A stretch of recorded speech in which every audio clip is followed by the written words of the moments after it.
Welcome back to Walsall Fan TV. Well, we knew the possibility was there, but it's happened. Nathan Lowe has been recalled by Stoke.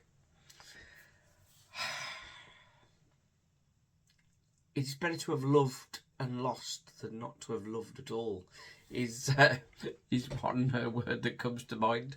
Never fall in love with a lone player is another. It's happened for the third year running, hasn't it? DJ pulled away from us in great form. Freddie Draper pulled away from us in great form. Nathan Lowe pulled away from us in great form.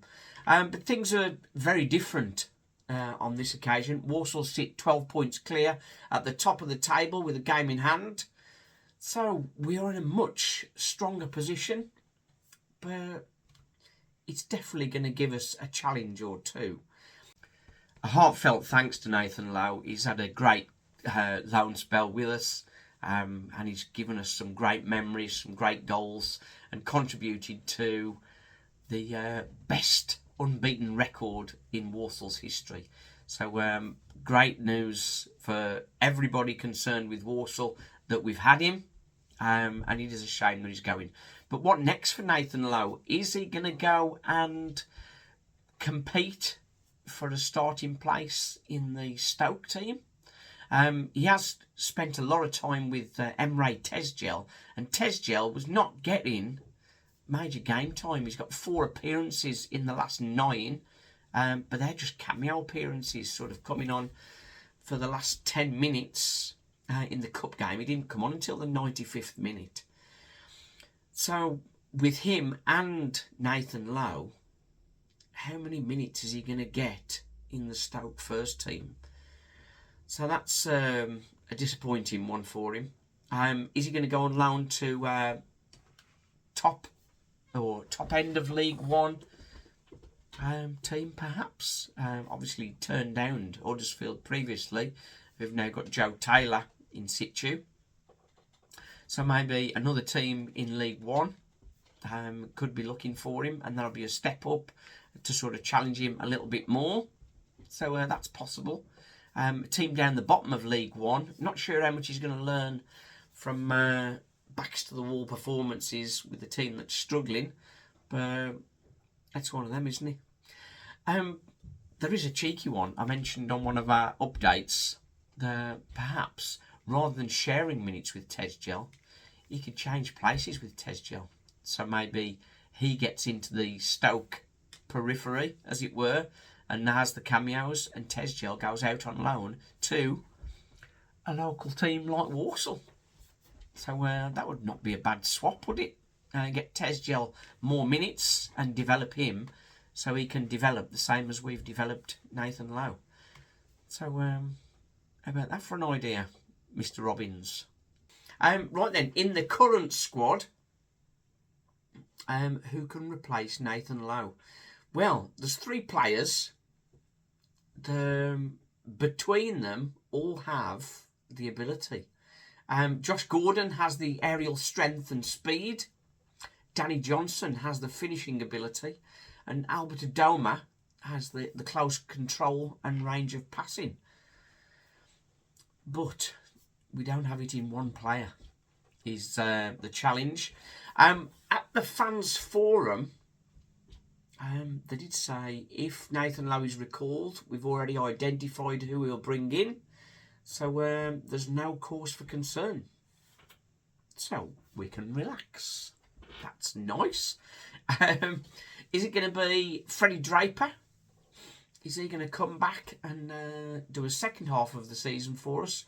That would be the best option, I think. If we get Freddie Draper back, he would help us over the line quite comfortably, I would think. Or is it going to be a young striker from another club that's been identified? So we wait and see. The timing of Race Cleary leaving is a shame, because maybe Race Cleary could have stepped into that and he'd definitely get more game time if he'd stayed with us. But it does make sense that after having half a season and not really getting a kick, or on the bench for most of the time, it made sense for him to go. Yes, the Nathan Lowe effect will be missed. Never fall in love with a lone player. We've lost a few over the years in January. Not a lone player, but Elijah Adebayo, when he left us in January to go to Luton. That was another big loss for us, particularly as we were still playing the ball up as if he was still there. So that's something that we need to be careful of. Got 2 points to sort of discuss, and as well as a positive to end on. Number 1, how to respond if we lose a couple of games. Character of the squad is going to be in question. It just so happens, because we've been talking about this before, because we've been on such a good winning run, it's how to respond when you lose a game, because the unbeatable sort of feeling disappears. And if that was to happen now, just after Nathan Lowe's gone, that would be a test of character. As we said on the fan reaction after the Tranmere victory, Nathan Lowe has been a big part of the squad and has been excellent for us. But the squad is so much more than just Nathan Lowe. We created a lot of chances. Jamil Matt scored his 9th goal of the season, taking him up to a career total of 100 goals, which is remarkable, really. So it's very good. Danny Johnson has been waiting his moment, hasn't he? But I think, is he going to be able to step in? And what would his mentality be like if he's hardly got game time and then suddenly they want him to be the main man and main goal getter? Would he love that? Or I think he probably would, actually. Albert Adoma has been getting the starts ahead of him. So how would Jamil Matt and Adoma play if they were the front two? And then, of course, we've got Josh Gordon. He's coming back to fitness. But I'm drifted off subject a bit there. We have 2 tough games this week. Peterborough away in the Virtue Trophy is a very tough game. They're likely to have a fairly strong lineup, trying to get into the quarter-final. So that's going to be a tough game for Walsall.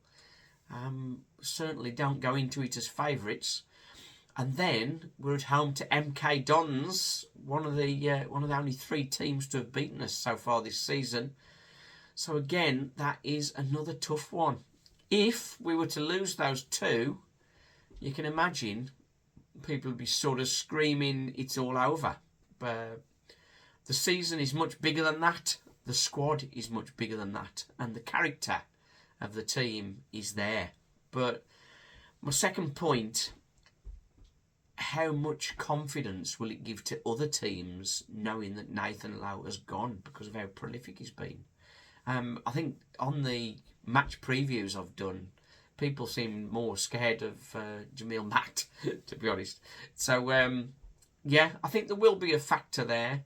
But if Walsall have a bit of a bump, it's how we respond.